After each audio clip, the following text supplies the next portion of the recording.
Guys, welcome to मनपराज academy. आज का हमारा टॉपिक है हिरनिया। हिरनिया जो है एक कॉमन टाइप का हमारा कंडीशन है जो कि एब्डोमिनल रीजन से रिलेटेड है। तो आज इसी के बारे में जानेंगे। आप लोग बने रहे वीडियो में और स्टार्ट करते हैं। हिरनिया हिरनिया क्या है? एक कारण है जो कि hernia is a condition where an internal organs और tissue bulges through a weak spot or opening in the muscle or connective tissue that normally holds it in the place। देखिए, सबसे पहले हमारा जो हिरनिया होता है, इतना समझ लीजिए। ये हमारा एक एग्जांपल लेते हैं। किसी भी ऑर्गन में हमारा एब्डोमिनल रीजन में ज़्यादातर होता है, मतलब डाइजेस्टिव सिस्टम जो गैस्ट्रो इंटेस्टाइनल हमारा जो ऑर्गन्स है उसी में ज़्यादातर देखने को मिलता है। अब उसमें से हमारा जो हिरनिया होता है वो एक एग्जांपल हम लोग जैसे लेंगे अभी फ़िलहाल। देखिए, ये हमारा जैसे मान लीजिए इंटेस्टाइन है, ये इंटेस्टाइन है, इतना समझिए। इंटेस्टाइन जो है कि हमारा किसी भी मसल से, मतलब ये मसल से कनेक्टेड है। ये किससे कनेक्टेड है? मसल से कनेक्टेड है या कनेक्टिव टिश्यू से कनेक्टेड है। किस टिश्यू से कनेक्टेड है? कनेक्टिव टिश्यू से कनेक्टेड है या मसल से कनेक्टेड है।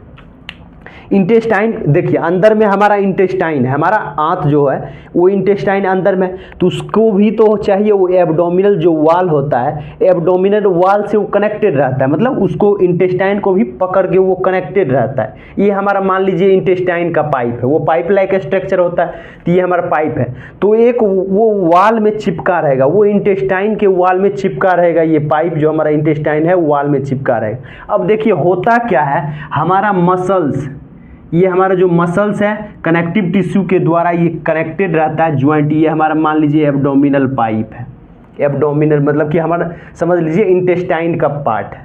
अब इसी में जो होगा हमारा जो मसल्स होगा ये कमज़ोर हो जाएगा। हमारा मसल्स या कनेक्टिव टिश्यू में कमज़ोर आता है तो बोल सकते हैं कि एब्डोमिनल वाल जो है हमारा जो मसल्स का बना हुआ है वो कमज़ोर हो जाता है, वहाँ पर कमज़ोर हो जाता है। और जो हमारा जैसे कि इंटेस्टाइन पार्ट है यही हमारा निकल के बाहर आ जाता है इस ढंग से। तो इस कंडीशन को हम लोग बोलते हैं हिरनिया। इसी कंडीशन को क्या बोलते हैं? हिरनिया। तो इसमें होता है कि मान लीजिए बेसिकली ये रीजन ज़्यादातर एब्डोमिनल रीजन में ऑर्गन्स में ज़्यादातर देखने को मिलता है। तो इसी का टाइप्स अलग अलग है, जो रीजन के हिसाब से अलग अलग टाइप्स है इसका, तो बात करेंगे। लेकिन सिंपली बात हम लोग सपोज डैट लिए कि ये इंटेस्टाइन है, इंटेस्टाइन में किससे कनेक्टेड है? कनेक्टिव टिश्यू या हमारा मसल से कनेक्टेड रहता है, इंटेस्टाइन पकड़ा हुआ रहता है, वही मसल्स हमारा कमज़ोर हो जाता है तो वहाँ से उभार देखने को मिलेगा, वहाँ से निकल जाएगा। तो ये चीज़ क्लियर है आप लोग को? तो ये चीज़ समझ गए, डिफिनीशन में समझ आइए सीधा सा। हिरनिया वो एक कंडीशन है जिसमें कि हमारा मसल्स और टिश्यू या हमारा कनेक्टिव टिश्यू मतलब कमज़ोर हो जाता है, वीकनेस हो जाता है, और उसी के कारण हमारा जो ऑर्गन्स है, स्ट्रक्चर है, वो जहाँ पर स्थित है वो अपना स्थिति, वो अपन जो जगह है उसका प्लेस है वो अपना छोड़ देता है और अलग की तरह उभार में आ जाता है, मतलब उभर जाता है, एक दूसरे तरफ उभर जाता है। तो यही बस कंडीशन था, सिंपल सा। इसके बाद मोस्ट कॉमन टाइप्स इसका कौन कौन है? देखिए, इनलिगुअल हिरनिया। इनलिगुअल हिरनिया में क्या होगा? Swelling in groin most common in main. ये जो है देखने को मिलेगा ज़्यादातर, हम लोग को कहाँ कहाँ देखने को मिलेगा ज़्यादातर? देखिए, समझ सकते हैं कि थाई में देखने को मिल सकता है, थाई के रीजन में, मतलब थाई जो हमारा है उस रीजन में देखने को मिल सकता है, और कमर में देखने को मिल सकता है। तो मोस्ट कॉमन किस में होता है? मेन में मोस्ट कॉमन ये देखने को मिलता है। तो इनलिगुअल हिरनिया किस में, कहाँ पर देखने को मिलेगा? थाई में देखने को मिलेगा और एक तरह से कमर में देखने को मिलेगा। तो उसके बाद ये जो ज़्यादातर देखने को मिलता है मोस्ट कॉमन इन मेन। दूसरा हमारा फीमोरल हिरनिया। फीमोरल हिरनिया किस में देखने को मिलेगा? फीमेल में ज़्यादा। फीमोरल है मतलब फीमेल में, तो फीमोरल भी मतलब एक तरह से थाई में, ये ज़्यादातर बल्जिंग थाई, मतलब वहाँ पर निकल जाएगा, उभार थाई में हो जाता है, मतलब मोस्ट कॉमन इन ओमेन में देखने को मिलेगा। उसके बाद अम्बलाइकल हिरनिया। अम्बलाइकल हिरनिया जो होता है हमारा किसके नियर, बेली बॉटम, मतलब अम्बलाइकल हिरनिया के नाम से ही पता है, अम्बलाइकल कॉर्ड, जहाँ पर हमारा नाभि होता है वहीं पर उभार आ जाएगा। मतलब जो हमारा एब्डोमिनल मिड पॉइंट पर, हमारा बॉटम पर जो मतलब नाभि होता है उसी में उभार आ जाएगा, उसी में वहीं पर हिरनिया होगा। तो उसको कंडीशन को हम लोग अम्बलाइकल हिरनिया नाम देंगे। चौथा हमारा इंसीजनल हिरनिया। इंसीजनल हिरनिया क्या है, appears at the site of old surgical scar।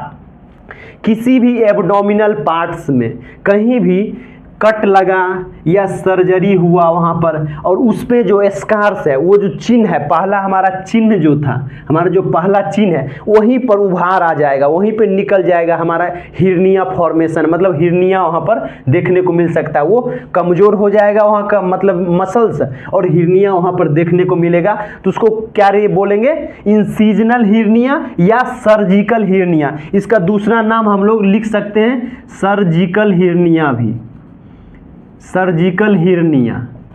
Surgical hernia से याद रहेगा, सर्जरी के बाद वाला जो जगह होता है, स्कार्स होता है, वहाँ चिन्ह होता है, वहीं पर निकल जाता है सर्जिकल प्लेस पर, जहाँ पर सर्जरी पहले हुआ है, पास्ट में हुआ है, उसके बाद वहाँ पर हिरनिया हो जाएगा, उसी पर निकल जाएगा। तो उसको बोलेंगे सर्जिकल हिरनिया या इंसीजनल हिरनिया। दूसरा हमारा था हियाइटल हिरनिया।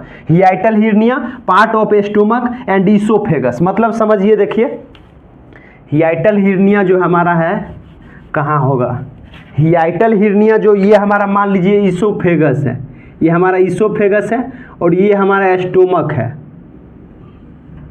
ये हमारा स्टोमक है। ये चीज़ समझ गए, ये हमारा स्टोमक है और ये हमारा इसोफेगस है, जिसको फूड पाइप भी बोलते हैं। क्या बोलते हैं, फूड पाइप भी बोलते हैं। यहीं पर ये जो जहाँ पर ज्वाइंट हो रहा है हमारा, जहाँ पर इसोफेगस और स्टोमक ज्वाइंट हो रहा है, यहीं पर हमारा उभार आ जाएगा, एक तरह से हिरनिया हो जाएगा। स्टोमक और इसोफेगस के बीच, part of stomach and oesophagus, stomach और इसोफेगस के बीच में ही यहाँ पर हिरनिया देखने को मिलेगा। तो उसको बोलेंगे हियाइटल हिरनिया। इसी का भी टाइप्स बहुत है, तो सबका अलग अलग टाइप है, लेकिन मोस्ट कॉमन टाइप यही है, यही ज़्यादातर मेनली पूछा जाता है। और किसी भी एग्जाम में हो, चाहे पढ़ने के लिए बुक में भी इतना ही दिया हुआ है, 4-5 रहता है ज़्यादातर, इस पर नहीं बात करते। अब बहुत सारा बात कर रहे हैं डायरेक्ट हिरनिया, इनडायरेक्ट हिरनिया, तो सब कंडीशन उतना नहीं पढ़ना है। तो ये सब जो मेन कॉमन टाइप है, मेन यही हमारा 5 है, उसके बाद इससे बाहर नहीं आएगा एग्जाम में। तो हियाइटल हिरनिया समझ गए, जो हमारा इसोफेगस है, इसोफेगस और स्टोमक के बीच में जो निकलेगा, उभार निकल जाएगा, उसी को हम लोग बोलेंगे। ये क्या होता है, जैसे इसोफेगस या स्टोमक जो होता है कहीं पर कमज़ोर है, वो मसल्स जो जुड़ा हुआ कमज़ोर होने की वजह से यहाँ पर होता है इसोफेगस और स्टोमक के बीच में जहाँ ज्वाइंट होता है वहीं पर दिखता है, तो उसको बोलते हैं हियाइटल हिरनिया। उसके बाद आता है काउजेज एंड रिस्क फैक्टर। क्या क्या हो सकता है, काउजेज एंड रिस्क फैक्टर क्या क्या हो सकता है, मतलब क्या कारण हो सकता है होने का, इसके बाद क्या आगे जाकर इसका रिस्क फैक्टर हो सकता है। मतलब कॉम्प्लिकेशन नहीं, सॉरी कॉम्प्लिकेशन, रिस्क फैक्टर मतलब कि जैसे कि मान लीजिए किस किस चीज़ से उसको रिस्क हो सकता है, क्या क्या करने से ज़्यादा इस चीज़ को मतलब एक तरह से करेंगे। मान लीजिए किसी को अल्कोहल पीने से मान लीजिए उसका लीवर कमज़ोर हो गया, तो लीवर में मान लीजिए रिस्क फैक्टर लिखने को, तो अल्कोहल है तो अल्कोहल ड्रिंकिंग उसके कारण कमज़ोर हुआ, और अल्कोहल फिर ड्रिंक वो करेगा, तो उसके लिए रिस्क फैक्टर क्या हो गया, अल्कोहल ड्रिंकिंग। काउजेज भी क्या हो गया, वो जो लीवर खराब हुआ क्या कारण है, तो अल्कोहल ही है, तो दोनों चीज़ में शराब आ रहा है, तो वही चीज़ कारण है, कारण भी, और आगे जाए इसके कारण रिस्क फैक्टर क्या क्या हो सकता है। तो वीकनेस इन द एब्डोमिनल वाल, एब्डोमिनल वाल कमज़ोर होने के वजह से होता है, और या आगे जाकर हुआ है और एब्डोमिनल कमज़ोर है, वाल कमज़ोर है, उसके कारण से भी हो सकता है। हैवी लिफ्टिंग और स्ट्रेनिंग, मतलब हैवी लिफ्टिंग कोई भी ज़्यादा भारी सामान, भारी हैवी सामान को, किसी भी चीज़ को उठाते हैं, या किसी भी तरह का खिंचाव आता है हमारे शरीर में, पेट में ही या एब्डोमिनल एरियाज में कहीं भी खिंचाव आता है किसी भी वजह से, तो उसके कारण भी हो सकता है। उसके बाद यहाँ पर उसके बाद chronic cough and constipation, constipation के कारण भी हो सकता है, मतलब कॉन्स्टिपेशन कंडीशन है एक जिसमें कि स्टूल टाइटनेस हो जाता है, ये स्टूल जो होता है टाइट हो जाता है, हार्ड हो जाता है। और कफ क्या है, एक तरह से जो हम लोग करते हैं यही कफ है, मतलब एक तरह से जो हमारा खांसना होता है, तो उसी में हम लोग प्रेशर अगर लगाते हैं, या जैसे खांसने में ही कफ आता है तो उसमें मतलब प्रेशर लगता है, तो एब्डोमिनल में भी प्रेशर लगता है, उसके कारण से खिंचाव आता है, तो उसके कारण से भी यह हो सकता है। और कॉन्स्टिपेशन में भी एक तरह से स्टूल हार्डनेस होता है, तो उसमें भी एक तरह से प्रेशर लगता है, मतलब प्रेशर होता है, तो उसके बॉबल मोमेंट जो होता है, या बॉबल मोमेंट के वक्त जो प्रेशर लगाते हैं उसके कारण से भी होता है। उसके बाद ओबेसिटी मतलब मोटापा के कारण भी हो सकता है, प्रेगनेंसी के कंडीशन में भी हो सकता है, और प्रीवियस एब्डोमिनल सर्जरी, तो सर्जरी के कारण पहले जो सर्जरी हमारा जैसे इंसिजनल हिर्निया है, सर्जरी के बाद भी ही होता है उस जगह पे, तो वही है प्रीवियस एब्डोमिनल सर्जरी के कारण भी वहाँ पर हिर्निया देखने को मिल सकता है। तो उम्मीद करता हूँ इतना कुछ आप लोग को समझ आया हो।